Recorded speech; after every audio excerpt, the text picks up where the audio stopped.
Earth is probably the last place you'd look for extraterrestrials, especially with all the new exoplanet discoveries and the endless quest to prove there was life on Mars at least once in the past, something billion years ago.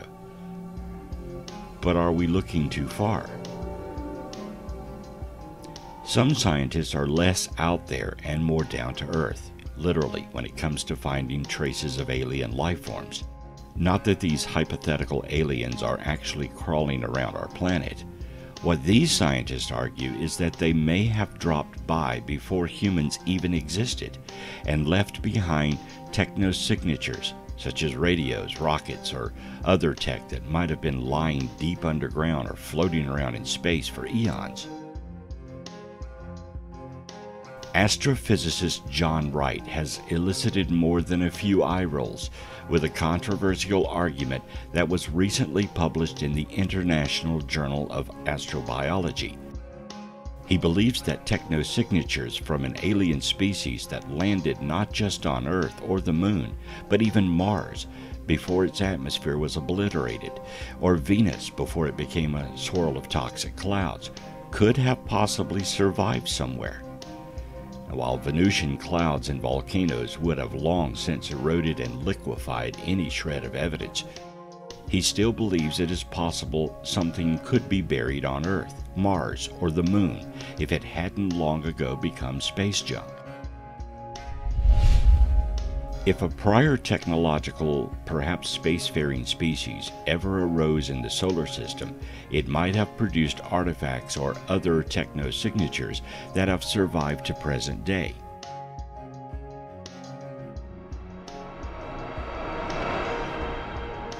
Meaning solar system artifacts provides a potential path to resolving an astrobiology question.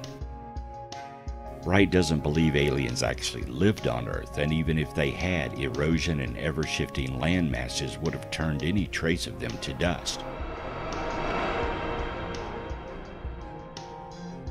Hypothetical alien trash would have had a much better chance of surviving in the subsurface of Mars, away from the solar winds and radiation it constantly gets blasted with, and too deep to be smashed by meteorite impacts.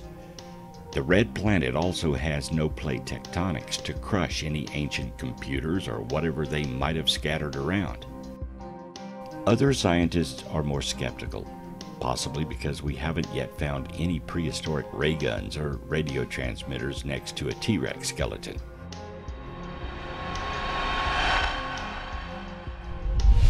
Astronomy professor Evi Leob believes that there could have been a visit from other civilizations on Earth.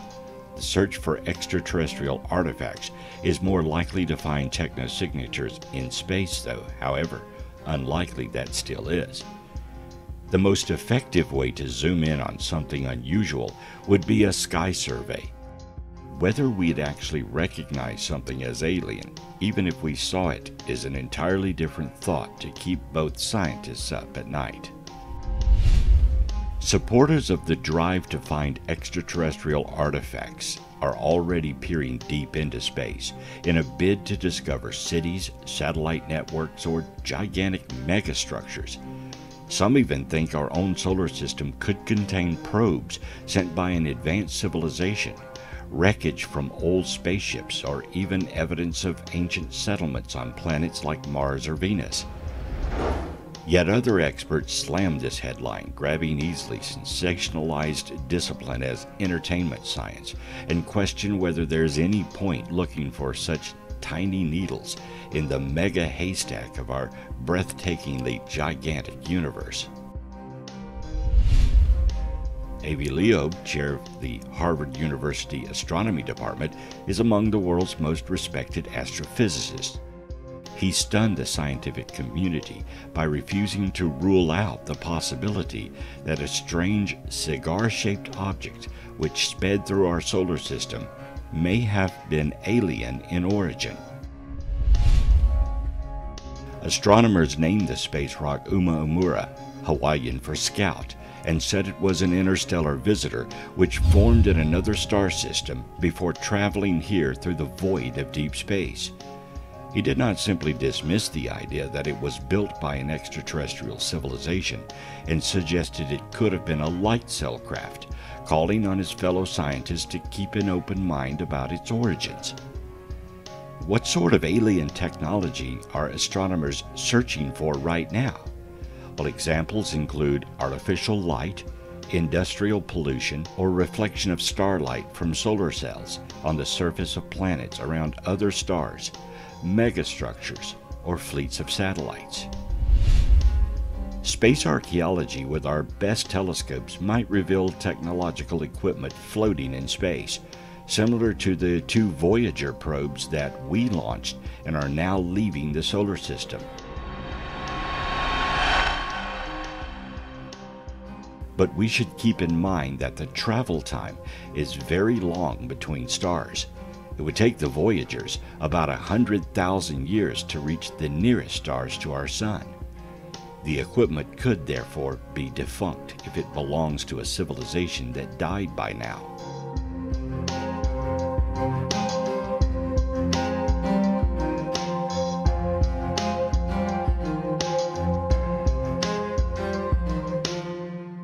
The artifacts we're most likely to find include the defunct debris of highly sophisticated technologies, which could be the wreckage of alien spaceships.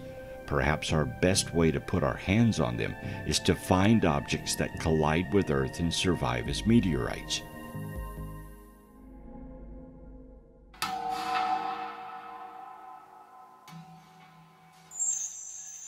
The Klerksdorp spheres, discovered by miners in South Africa, seemed like they had to be man-made, owing to their supposedly perfect proportions, but they're estimated to be 2.8 billion years old. Does that mean that they're evidence of advanced pre-human civilization on Earth, whether some other species from this planet or extraterrestrial? As suggested by Michael Cremo, author of Forbidden Archaeology, The Hidden History of the Human Race. Though they certainly look hand-carved, these spheres are far from perfect, and most geologists agree that they were naturally formed as concretions formed in volcanic sediments or ash. The grooves were likely produced due to the varying permeability of the layered sediments in which the stones were formed. When the aforementioned Baghdad battery was discovered in modern Iraq, it was really just 3 distinct objects: a fired ceramic container, an iron rod, and a bit of rolled sheet copper. An assistant at the National Museum of Iraq at the time thought it looked like a primitive galvanic cell and theorized that it was used for electroplating gold onto silver objects. About a decade later, a man named Willard Gray made a reproduction of the objects, put them together, and filled the vessel with grape juice to prove its conductive properties. To the surprise of pretty much no one, a lot of supposed out-of-place artifacts are just forgeries and hoaxes. When images of a clay object resembling a modern mobile phone emerged online in 2015, along with the explanation that it was discovered during a dig in Austria, eager theorists were quick to declare it's obvious evidence of time travel. As it turns out, the Babylon Nokia is a sculpture by German artist Karl Wieninger. But what about enduring mysteries like the Antikytherian mechanism, which is believed to be an ancient Greek analog computer used to predict astronomical positions and eclipses? Humans of ancient Greece and roughly concurrent societies might not have had cars, air conditioning, or Wi-Fi, but their technology was often more advanced than many of us imagine. All sorts of things could have been developed, used, and then forgotten as civilizations rose and fell, and so much of that all-important context disappeared over time. Archaeology is a puzzle, and without all the pieces, we're often just guessing, which is why it's important to note that scientific consensus can shift and change too. Few conclusions are fully set in stone. So to speak, we never know when we might receive new information that changes our perceptions.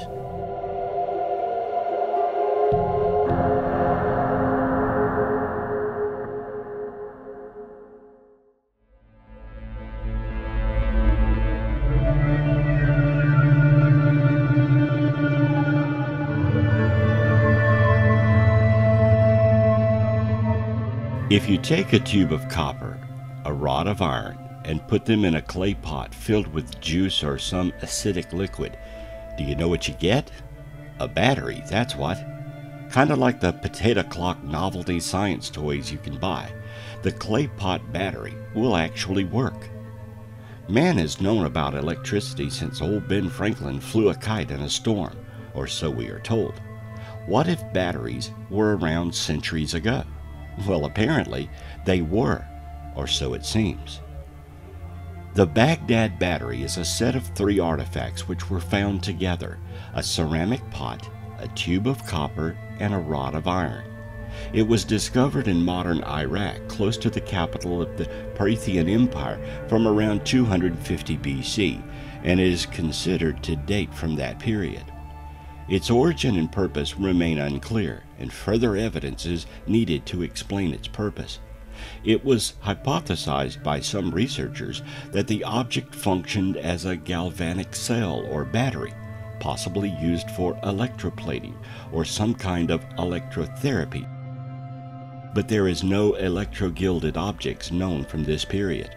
An alternative explanation is that it functioned as a storage vessel for sacred scrolls. The battery has been proven to work, and on the modern program Mythbusters, several were linked together to produce 4 volts, enough to barely electroplate with. Some researchers believe 4 volts is not enough to be useful for electroplating, but it could have been used for some kind of mild electrotherapy, such as pain relief, possibly through electroacupuncture. What it was used for is the mystery.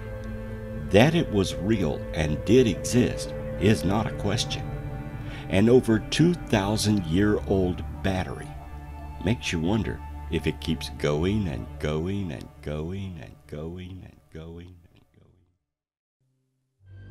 going. The evolution of technology follows a pretty linear path throughout history, but sometimes we stumble upon artifacts that challenge that perception and throw those perceived timelines for a loop. To some, these out-of-place artifacts are none other than ancient alien technology, providing our ancestors were once visited by an advanced race, while others maintain it's evidence we've underestimated the technological faculties of our ancestors. Growing up, most of us were taught that the Egyptians built the pyramids through primitive means, using simple pulleys and brute force from slave labor. But under deeper scrutiny, this explanation doesn't seem to make sense.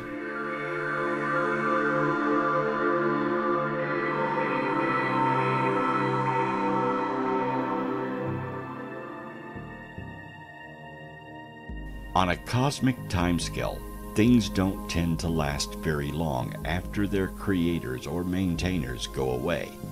So what about the possibility of finding alien probes near the Earth? There's no reason to think that such probes couldn't be constructed, but you would have to build an enormous number of them for us to notice one flying through the solar system. There are hundreds of billions of stars in the galaxy, and if there are artifacts moving among those stars, they will spend most of their time in deep space where no one would ever notice them. For one to just happen to be passing through the solar system around now, there would have to be thousands of trillions of them throughout the galaxy. But sure, it's possible to build that many machines. If they are what are called von Neumann machines. Johnny von Neumann was a scientist who discussed the implications of building a machine that could build a copy of itself. If you build one of those in space on an asteroid, the idea goes that it would build a copy of itself, then those copies would build copies. Eventually, they'd run out of asteroids altogether and would have to move on to somewhere else. If they could go between stars, then at each star they would turn all the asteroids into more copies. With a scheme like that, you could eventually have enough that would be everywhere. Despite our best efforts, humanity has so far failed to discover even the most basic form of alien life. Dr. Paul Davies, a professor at Arizona State University, is author of The Eerie Silence: Searching for Ourselves in the Universe. His book grapples with the Fermi paradox, an argument which discusses the contradiction between the high likelihood that aliens live somewhere in the universe with humanity's inability to find them, which is often called the Great Silence. He has previously called for a search of the moon to look for traces of aliens, as well as discussing the possible existence of a shadow biosphere on Earth, populated by undiscovered creatures which behave very different to all other known forms of life on our planet.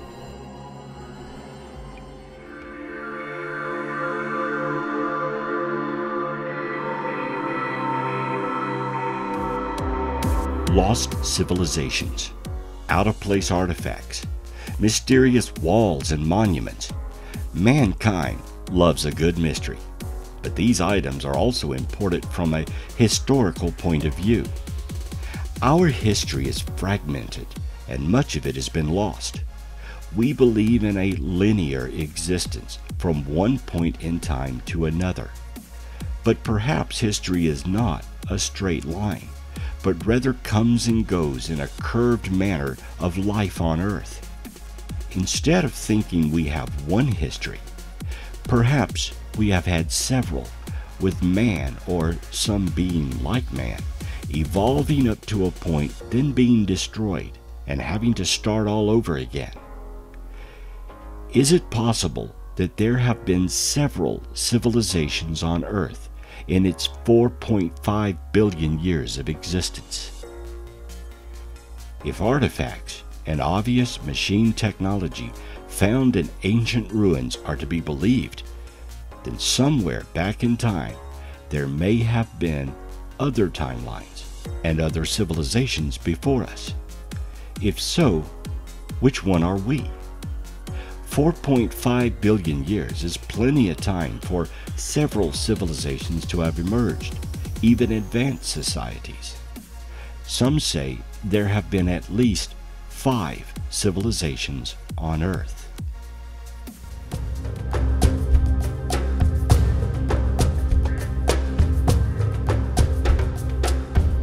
Is this a helicopter? Is this a spaceship? A submarine or modern boat? The 3,000-year-old hieroglyphs found in Setil's temple in Abydos, Egypt, are said to depict nothing less than a helicopter.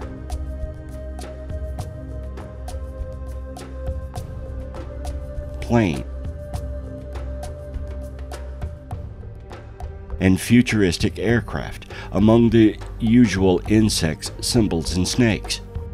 The writings have become known as the helicopter hieroglyphics among pseudoscience and conspiracy circles, with many supporters of the theory saying that if the ancient civilization was putting helicopters and modern spacecraft in their artwork, then they must have seen them, or at least pictures of them. And for that to have happened, someone from the future must have taken them back. Some have even taken the theory a step further, introducing aliens to the equation.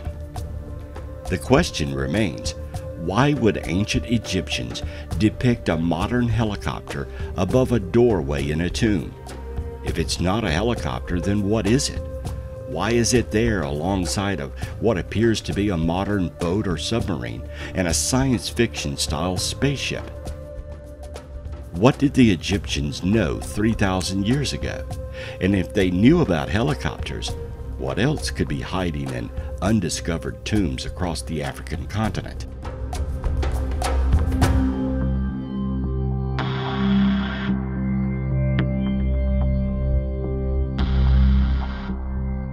Dropa stones are said by some ufologists and pseudo-archaeologists to be a series of at least 716 circular stone discs dating back 12,000 years, on which tiny hieroglyphic-like markings may be found.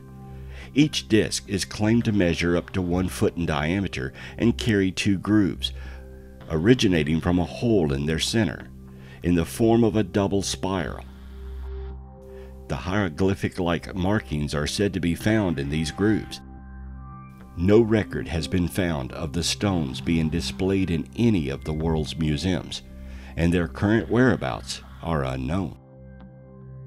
In 1962, a Chinese researcher, Sun Nui, was reported to have concluded that the grooves on the discs were actually very tiny hieroglyphs, none of which were a pattern that had been seen before, and which can only be seen with the use of a magnifying glass. He announced that he had deciphered them into a story that told of a spacecraft that crash-landed in the area of the cave, the Bayan Har Mountains, and that the ship contained the Dropa people, who could not fit in and therefore had to adapt to Earth. Further, his research claims that the Dropa people were hunted down and killed by the local Han Chinese for a period. Sun Nui noted specifically that one glyph apparently said, "The Dropa came down from the clouds in their aircraft.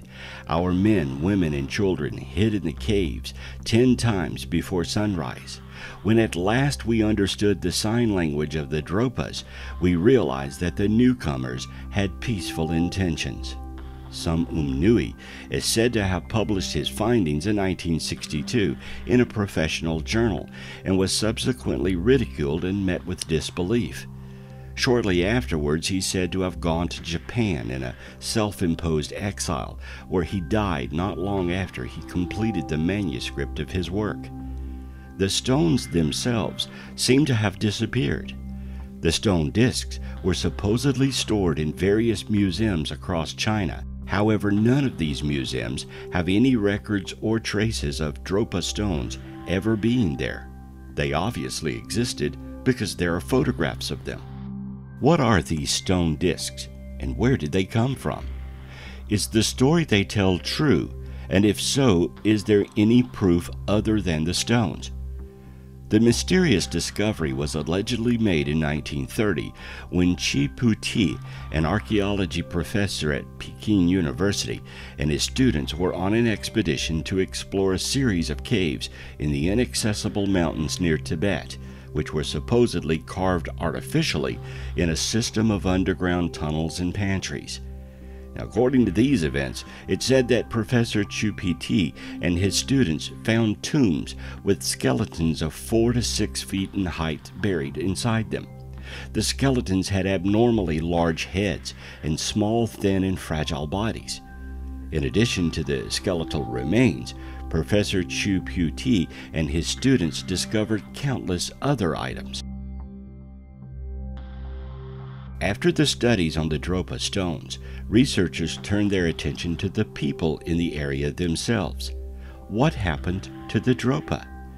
The cave area where the stones were located still had 2 tribes living in the vicinity, the Dropas and the Khams. Archaeologists were called in to determine where the 2 tribes originated from, but were unable to relate either tribe to a known race. They also noticed that the people in these tribes had a very short average height and abnormally large heads and eye sockets.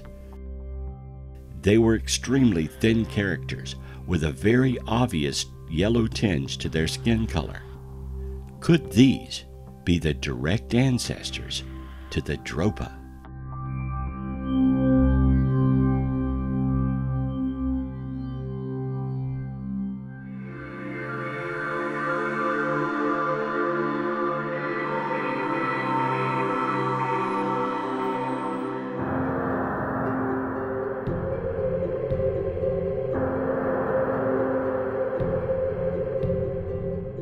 It can be hard to resist the allure of a mysterious object found in a context that doesn't seem to make rational sense, suggesting that it's proof of time travelers, lost civilizations, or alien visitors. You don't have to be a conspiracy theorist or a cryptozoologist to marvel at a bizarre computer-like device that dates back to ancient Greece, or a 2,000-year-old battery found outside of Baghdad in the 1930s. So-called out-of-place artifacts are often said to baffle scientists and conspiracy theorists. They suggest that scientific efforts to identify their origin and purpose willfully ignore potentially controversial explanations outside the mainstream. After all, it's true enough that science is constantly evolving, and we still don't have the answers to many of life's mysteries. But imagine how everyday objects from our own time might be interpreted thousands of years from now if information about how they're used doesn't survive. A lot of artifacts become out of place because their original context might have provided important clues, but the object was moved and that context is lost. When we're so far removed from the original circumstances in which a historical object was created, it's easy to let all sorts of things cloud our conclusions about what those objects represent. How do you explain a sarcophagus lid that appears to show a spaceship, primitive sculptures that look like airplanes, or cave drawings resembling astronauts in spacesuits? Some proponents of the ancient astronaut or ancient alien theories post that intelligent extraterrestrial beings visited Earth thousands of years ago and made contact with humans, potentially influencing their technology. These visitors might have been misinterpreted as gods, the theories muse. The supposed proof of these theories lies in drawings like the petroglyphs of Val Caminita, Italy, which depict figurines with helmets around their heads that could just as easily be ceremonial headdress or have some other more down-to-earth explanation. Ancient astronaut proponents also cite artifacts like a Mesopotamian cylinder seal that sort of looks like a spaceship, since it's just hovering there.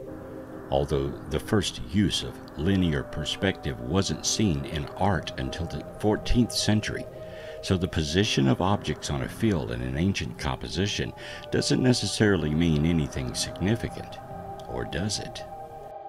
A 1968 best-selling book by Eric von Daniken interprets imagery on the lid of a stone tube belonging to Pascal the Great, a Mayan ruler who died in the year 683 CE, as a depiction of extraterrestrial influence on the ancient Maya. In the center of the frame is a man sitting, bending forward. He has a mask on his nose. He uses his two hands to manipulate some controls, and his left foot is on a kind of pedal with different adjustments. The rear portion is separated from him. He is seated on a complicated chair, and outside of this whole frame you see a little flame-like exhaust. Or Pascal could be sitting on a pillar in front of a stylized temple, among many other plausible explanations. What all of this shows us is the extent of which wishful thinking can alter our interpretations. It's obvious how the helicopter hieroglyphs found in Abydos, Egypt got their name. Those images really do look like modern aircraft.